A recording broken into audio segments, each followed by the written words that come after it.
Hey everyone, and welcome back to another video. And in this video, I'm going to show you how to contact support on Cash App. Now this video is going to be particularly useful for individuals. Let's say that you want to go ahead and contact support just because there was an issue with one of your transactions. How do you actually go ahead about doing so? Now this video is going to be short, sweet, and simple, guys. There's not going to be a lot of steps involved. So in order to do this, what you're first going to do is first sign up with Cash App. And if you haven't signed up for Cash App just yet, you can use my link down below in order to sign up, and once you send your first payment, you'll receive $5.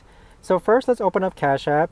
Then in the bottom right hand corner, you want to click on the clock icon. Next, you want to scroll down and let's click on one of these transactions with Johnny Appleseed. Next from here, you want to go ahead and scroll down even more and then click on contact support. So when you click on contact support, you're going to see that it's going to ask you for your notifications or the transaction that you want to contact support for. But there you have it, guys. That right there is the best and easiest way that I know of to actually go ahead and contact support on Cash App.